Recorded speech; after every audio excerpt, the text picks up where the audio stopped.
So you're going keto. What do you know about electrolytes? If you've flirted with the idea of trying the ketogenic diet, chances are that you've heard about the dreaded keto flu. Cutting ties with carbs should theoretically make you feel less lethargic, right? Many report that, ultimately, it does, but that first week can be rough. Powering through your regular workouts suddenly seems impossible. What gives? It turns out that there's actually an easy fix to keeping your energy up while making the transition. Functional medicine practitioner and Perfect Keto founder Anthony Guston, DC, says there's a common mistake most people make when going keto, not upping their electrolyte consumption. What happens when you switch to a low-carb diet is your body's insulin levels drops, and when that happens, it's flushing out electrolytes, he says, adding that electrolytes are essential for muscle contraction and cellular communication. When your insulin levels drop and you don't up your electrolyte consumption, then your muscles aren't going to be able to perform at the level you're used to. You'll probably feel a little mentally slower too, since cellular communication is also used for brain power. So what do you need to eat to make sure you're getting enough electrolytes? Increasing sodium, potassium, magnesium, and calcium are all important, Dr. Guston says. Foods and drinks such as bone broth for sodium, salmon, avocados, leafy green veggies, and mushrooms for potassium, and non-dairy unsweetened milks like almond and coconut for calcium will all help increase the mineral and vitamins needed to boost electrolytes, ultimately replenishing your body. Add these to your diet and there will be nothing getting in the way of your beast mode.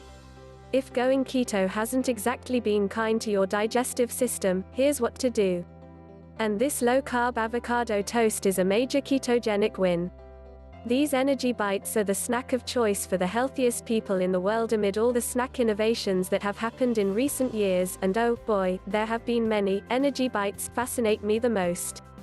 I mean, they basically claim to be the noshing equivalent of a tall cup of coffee. And in the era of being tired all the time it seems necessary. Of course though, not all energy balls are created equal, health-wise or energy-wise. We have to be extra choosy with our snacking choices, and what better way to do that than to take a recipe book page from the residents of Blue Zones, the world's healthy hubs. These destinations, which include Nicoya, Costa Rica, Sardinia, Italy, and Okinawa, Japan, are known for producing centenarians. And the no-bake nut energy bites that appeared in a recent Blue Zones newsletter feature a few favorite ingredients of 100-year-olds.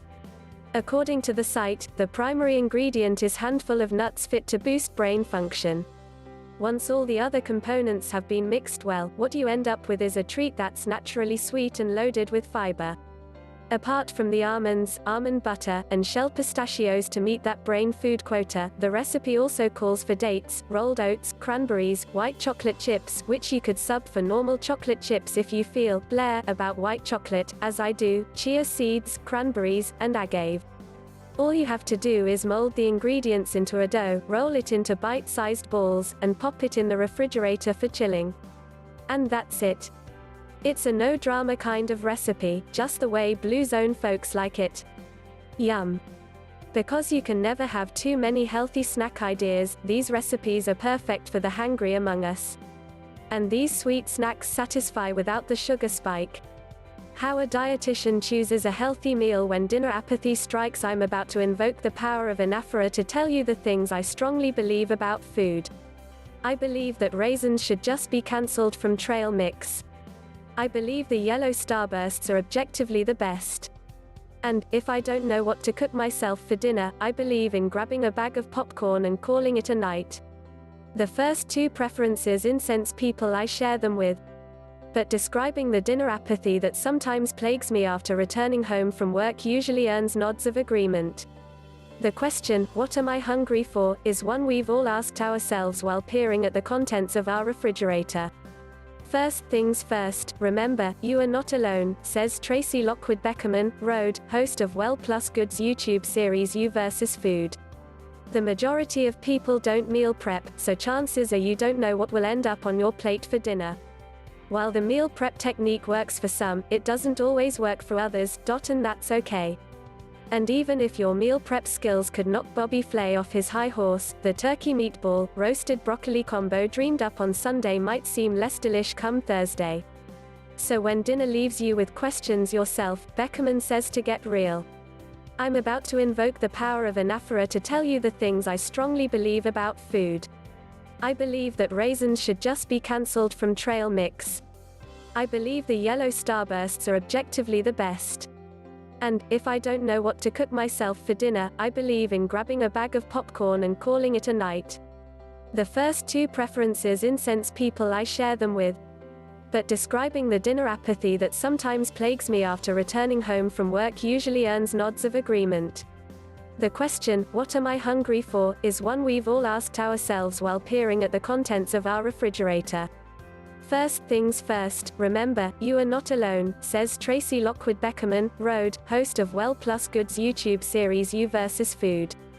The majority of people don't meal prep, so chances are you don't know what will end up on your plate for dinner.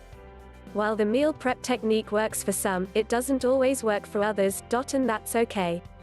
And even if your meal prep skills could knock Bobby Flay off his high horse, the turkey meatball, roasted broccoli combo dreamed up on Sunday might seem less delish come Thursday. So when dinner leaves you with questions yourself, Beckerman says to get real.